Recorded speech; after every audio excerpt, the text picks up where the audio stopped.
Well, hey guys, welcome to The Corner, where we talk about anime, manga, and everything in between. And today we're going to finish up the Diana segment of The Witch Academia. And here comes that review coming right at you for episode 20.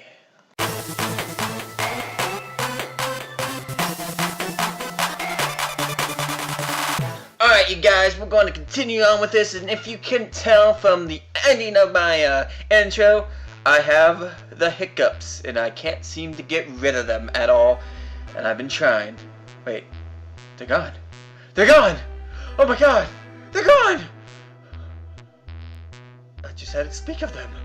That's about it. It just wanted to ruin my intro.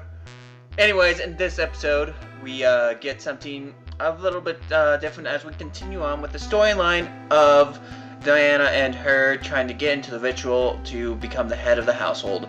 Akko is obviously opposed to this whole situation, but what ends up happening is Diana's aunt ends up stopping her from being able to perform the ritual by using snakes. Yeah, Akka ends up finding out about this with Andrew after they're talking on this little area looking over the water, and the sisters come out and they hide underneath that little area. And yeah, it was a fairly interesting thing there. They ended up exposing what they were doing. Akka and him ended up running to save her, and then Akka ends up Akko. I want to say Akka because it's so much easier to say Akka. Akko ends up going into the area in the end without Andrew telling him to stay behind. She's going to help him, and she doesn't care about the cataclysm or anything like that. That cataclysmic event that could possibly happen. Going in, she ends up saving Diana from what ends up happening, but also getting herself in trouble. Diana ends up saving her in the end, and this is when the fifth word activates, where the broom of Chariot ends up coming out, and they start riding into where they need to go as fast as they can to get to the ritual shrine. They actually do make it to this ritual shrine, but what ends up happening is her aunt and cousins end up trying to stop her, and as they try to stop her, they make it to the ritual platform, and Akko doesn't get any cataclysmic thing happen to her. But what ends up happening is the sisters and the mother end up turning into plants at this point in time.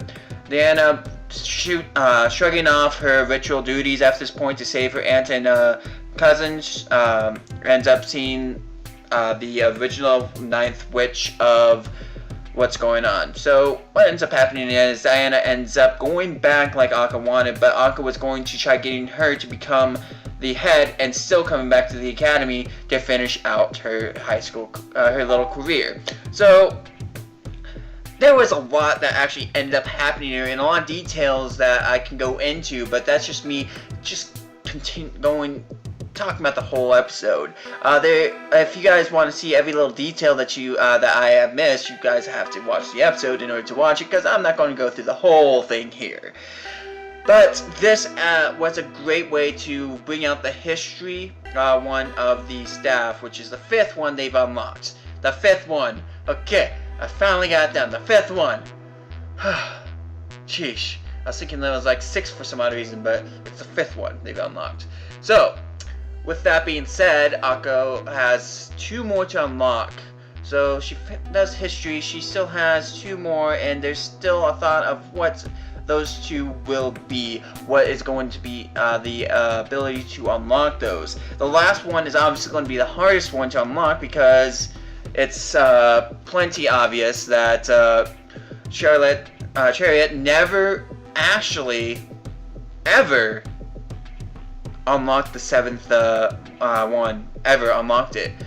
And it makes me wonder what that 7th one could possibly be. She even says it herself that they were able to unlock 6, but not the 7th. So the 7th one is going to be something big's going to happen where the 7th one needs to be, and I'm not too sure what that one's going to end up being, except for Chariot's love life in the end, and it could possibly just be love in the end, an affliction of love or something like that, that could activate the staff in the way that it needs to be activated. Just me throwing out random things there. The episode was very informative on what was going on with Diana, and we actually get to see her more human side and her actually smile a little bit more and not be in so much of a mean person. And we also get to see her become Akka's friend finally. She actually ends up becoming Akka's friend for once, and is actually agreeing with Akka at this point. And it's really nice to see this actually happen. Akko! And it's really nice to see this happen. I'm sorry, Akka just is so much easier to say. That's why I say Akka. But it's Akko, guys. It's Akko. So, but you guys, until the next time, we will get to episode 21, and that's going to be very interesting to see how they continue off from these last 2 episodes. Whether it's going to be like a little filler, or if they're going to add a little bit more into it and go into another segment, is the one thing I'm wondering the most about this situation. Because obviously Akko needs to figure out what the 6 power needs to be. She needs to find out how that works. And she can ask a little bit about how to do it, but that's not going to really help her out in the end, because she needs to figure it out for herself. So, yeah, it's going to be fairly interesting to see. So, until the next time, you guys, I hope you guys have a great day, and a fun one as well.